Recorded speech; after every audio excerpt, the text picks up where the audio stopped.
Hello, YouTubers. The new Time Travel Jaime 88. I'm back with another Doctor Who DVD review. And yes, we're still celebrating Doctor Who's 50th anniversary. Today, we'll conclude the trial of the Time Lord with this Doctor Who review. Doctor Who, The Trial of a Time Lord, parts 13 and 14, The Ultimate Foe. Yes, it is a very good story. I really love it. It's quite underrated. Anyway, this two-part adventure originally transmitted on November 29th to December 6, 1986. And sadly, this is Colin Baker's last appearances as the Doctor. The story begins the Doctor's knowledge that has no further evidence for his defense, that the Valiant evidence has been falsified, and the Matrix has been tampered with the Keeper of the Matrix. However, Sabinon Glitz arrived with Mel Bush and unexpected in the courtroom. The Master appears in the Matrix screen to claim that responsibility to demonstrate that the Doctor's allegation that the Matrix has been breached is plausible. At the Master instant, Glitz gives the evidence. He revealed that the data he was trying to obtain on Revelax, including technological secrets from the Matrix, which has been stolen by the Sleepers. The Time Lord has been discovered. The theft traced the Sleeper to their base on Earth and seized the planet, dragging it across the space to location in which the Doctor is found, nearly annihilating all life in the process. The Doctor denounced the Time Lord a decent incorporate. The Master alleges that the High Council took advantage of the Doctor's blundering into the situation on Revelax by making an arrangement with a future version of the Doctor. The Valiant falsely evidence against the Doctor in return from his remaining regeneration. The Master claimed that the Valiant is distillation of the Doctor's darkest side between the Doctor's 12th and final incarnation. So, as the Valiant chased, the Doctor began chasing the Valiant and boiled down to the courtroom, into the virtual reality where normal logic does not apply. The Victorian city, the only sign of life, is building labeled The Fantasy Factory by J.J.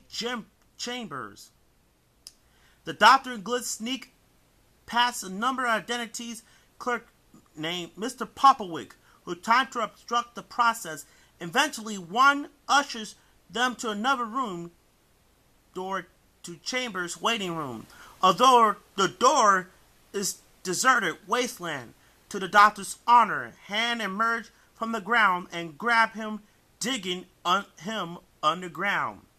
Glitz is unable to rescue him, but the Doctor rises from the ground unharmed, insisting correctly that nothing that happens in the Matrix is real. But the Valiant appears and taunts the Doctor before unleashing nerve gases, forcing the Doctor and Glitz to take refuge in a rundown cottage.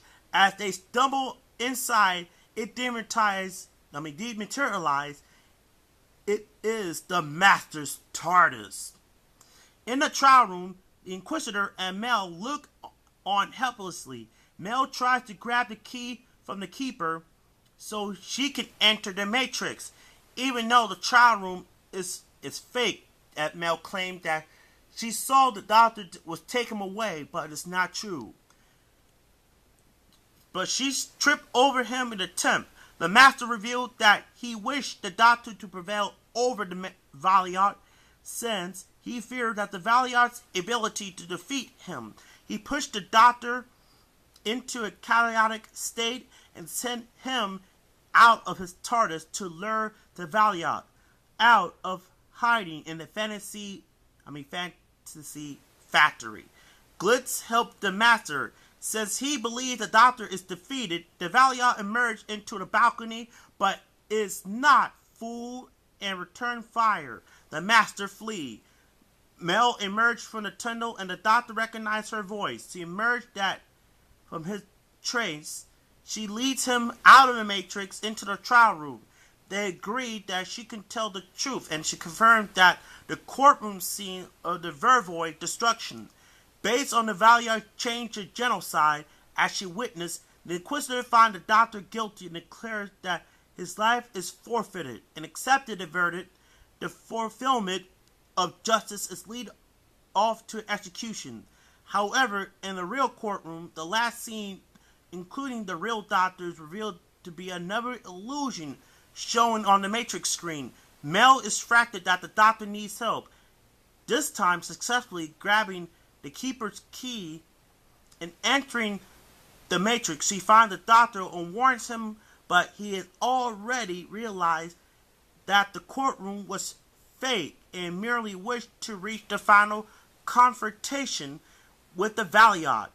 Bribed by the Master, lead the Doctor to the Valeyard. Glitz returns to the Fantasy Factory.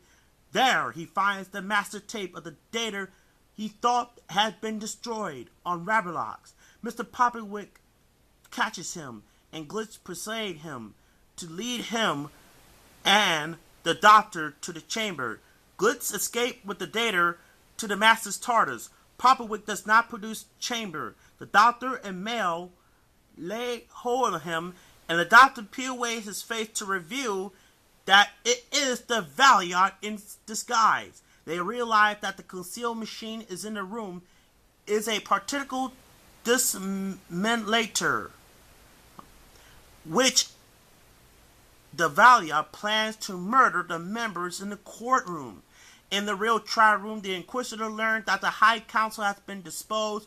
The Master appears in the Matrix screen to offer to impose an order for power. He loans Sabaton Glitz master tape into his TARDIS system, but a booby trap is triggered, paralyzing him and Glitz.